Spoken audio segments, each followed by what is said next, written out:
You know, in my line of work, I've sat across from more liars, killers, and con artists than most people see in a lifetime of watching movies. And I learned something very quickly. A gun or a badge can get you compliance, but they rarely get you the truth. They never get you trust. What does? Understanding the invisible machinery of the human mind. The average person will form a strong opinion of you in less than 7 seconds. 7 seconds. Before you've even finished your first sentence, their brain has already decided if you're a friend or a threat, trustworthy or disposable. Most people leave that crucial window to chance. They stumble through it, hoping for the best. But what if you could take control of those 7 seconds? What if you could learn the simple, neurologically backed techniques that make people not just listen to you, but like you, almost instantly? These aren't parlor tricks. They're fundamental tools of connection, used by the best interrogators, hostage negotiators, and leaders on the planet. And today, I'm going to teach you 5 of them. Forget what you think you know about charisma. This is the science of being seen. Let's start with the simplest, most potent tool in the arsenal: mirroring. Most people hear that and think of mimicry, of copying someone like a clown in a funhouse mirror. That's amateur hour, and it'll get you caught. True mirroring, what we call the echo technique, is about something much deeper: resonance. It's about calibrating yourself to another person's frequency until your presence feels familiar and safe. I remember a fraud case years ago. The suspect was a man named Silas. Smooth talker, sharp suit, and a wall around him thicker than a bank vault. My younger colleagues tried everything. They came at him hard, they came at him friendly, they laid out the evidence. Nothing. He just sat there, legs crossed, leaning way back in his chair, speaking in this slow, deliberate drawl. He was in complete control. So I took a turn. I walked in, didn't say a word. I just sat down, took a breath, and arranged myself in the exact same way he was sitting, leaning back, one leg crossed over the other, hands resting calmly. When I finally spoke, I matched his rhythm, that slow, unhurried pace. I wasn't copying his words, I was echoing his state of being. For 5 minutes we talked about the weather, the terrible coffee in the precinct, anything but the case. And I watched the tension drain from his shoulders. His posture softened. His brain, on a primal level, was receiving a signal.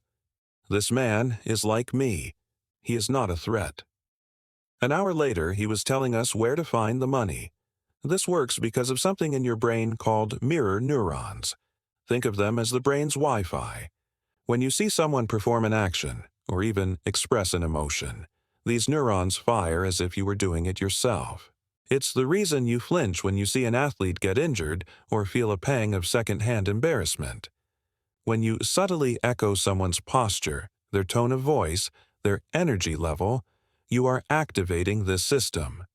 You're telling their subconscious mind, I get you. I'm on your wavelength. So how do you use this without looking like a fool? It's about the broad strokes, not the fine details. If someone is leaning forward and speaking with excitement, lean in slightly and let your own energy level rise. If they're quiet, reserved, and speaking slowly, don't come at them like a freight train. Lower your volume. Slow your cadence. Match their general posture.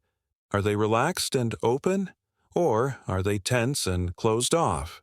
Calibrate. This isn't about manipulation, it's about empathy made visible. It's about building a bridge of familiarity before you even try to walk across it. Have you ever been in a conversation where you just instantly clicked with the other person, and later you realized you were both sitting the same way? You were likely doing this without even knowing it. The real power comes when you can do it with intention. There is one subject that every single person on this planet is an undisputed expert on: themselves. And it's the one subject they never tire of discussing. The mistake most people make in conversation is waiting for their turn to talk. They listen just enough to find an opening to insert their own story, their own opinion. A master conversationalist, an interrogator, does the opposite. They understand that making someone feel heard is infinitely more powerful than being heard yourself.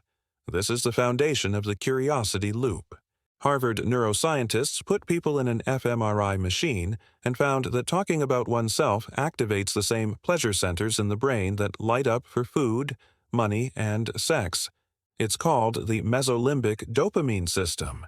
In simple terms, talking about yourself feels good. It's a reward. When you genuinely facilitate that for someone else, their brain associates you with that rewarding feeling. They don't just like what you're talking about, they like you. I had a witness once, Margaret.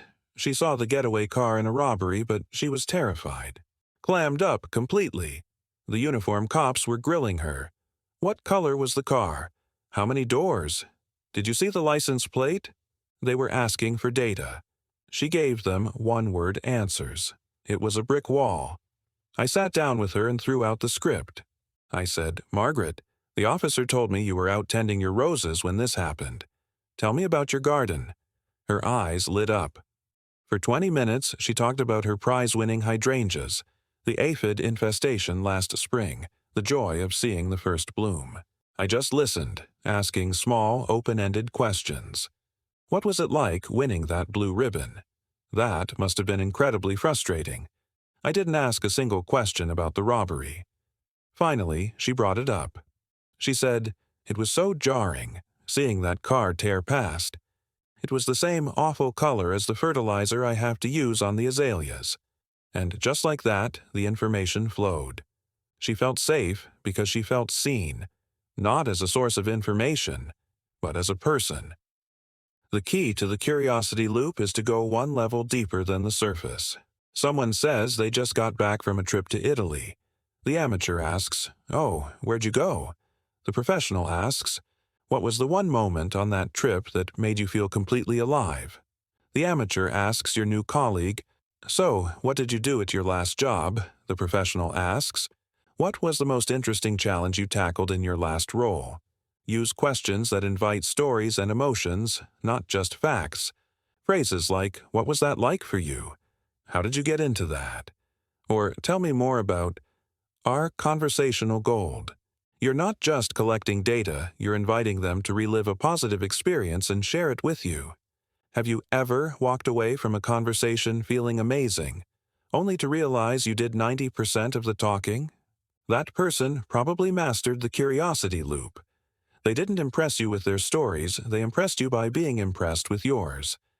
In my world, we have a saying, "The confession you force is worthless. A confession only holds up if it's given freely." The same is true for trust.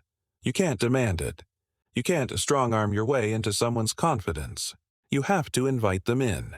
And the fastest way to do that is by building what I call the vulnerability bridge. It's the strategic act of revealing a small, relatable imperfection about yourself to make it safe for others to reveal theirs. Humans are wired for reciprocity. It's a survival instinct.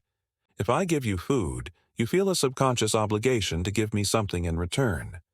This principle applies just as strongly to emotional disclosure.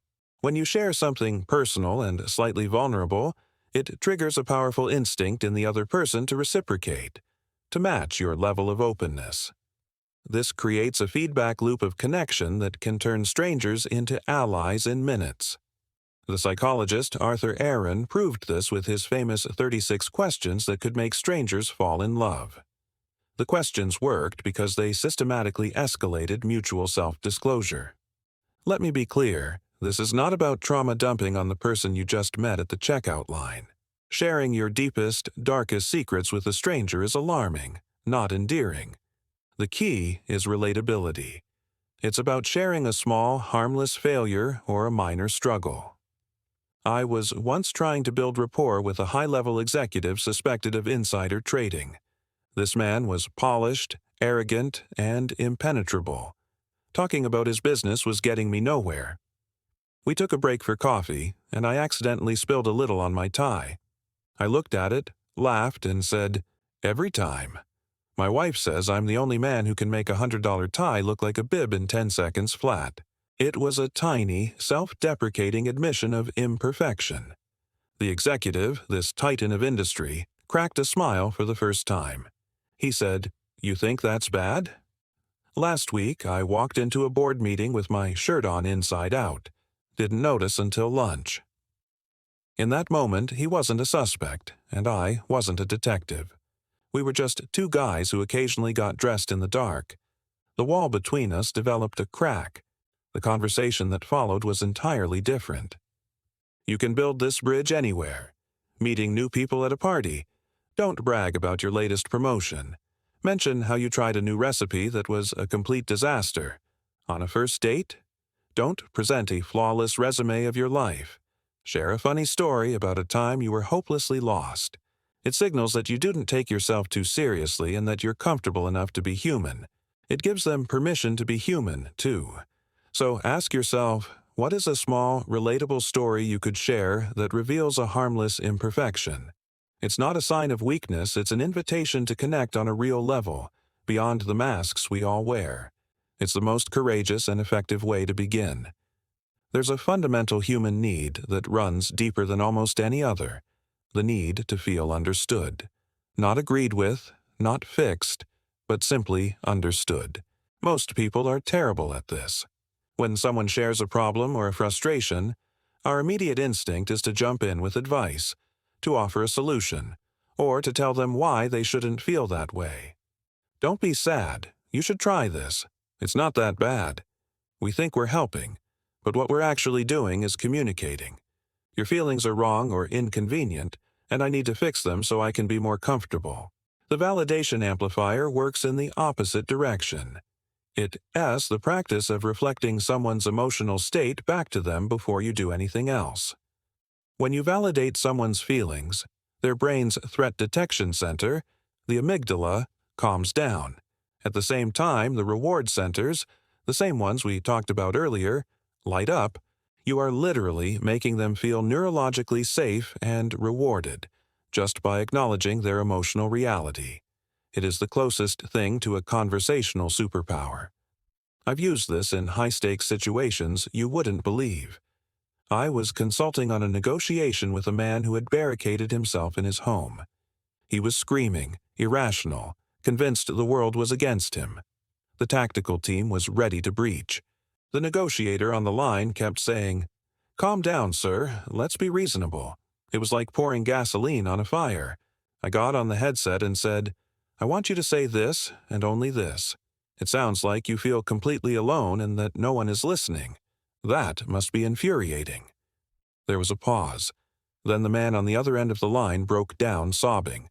For the first time, someone hadn't argued with him. They had simply held up a mirror to his emotional state. He surrendered 15 minutes later. This is a powerful tool, but you use it in everyday life. Your spouse comes home complaining about their boss. Your instinct might be to say, "Did you talk to HR?" or just ignore them. Instead, try the amplifier. "Wow, that sounds incredibly frustrating. I can see why you're so angry. That's it. You don't have to agree that their boss is a monster. You are validating their feeling of frustration. A friend is anxious about an upcoming presentation. Don't say, "You'll be fine. Don't worry." Say, "It makes complete sense that you're feeling nervous." A lot is riding on this. Notice the phrases. It sounds like, "I can see why you'd feel." It makes sense that. These phrases separate the person from their emotion and acknowledge it as a legitimate experience. Only after they feel heard will they be receptive to any advice you might have. When was the last time you felt truly, deeply understood by someone? How did that change your perception of them? That is the power you can give to others. It costs you nothing and builds a bond of trust that is nearly unbreakable. In all my years, I've found that the most valuable commodity in any human interaction isn't intelligence or wit or status. It's attention. Undivided, focused attention. In today's world, it's also the rarest. We live in a state of continuous partial attention. Our brains fractured by notifications, emails, and the endless scroll. To give someone your complete presence is a radical act. It's what I call the presence anchor. It is about dropping anchor in the moment and making the person in front of you feel like they are the only person in the world.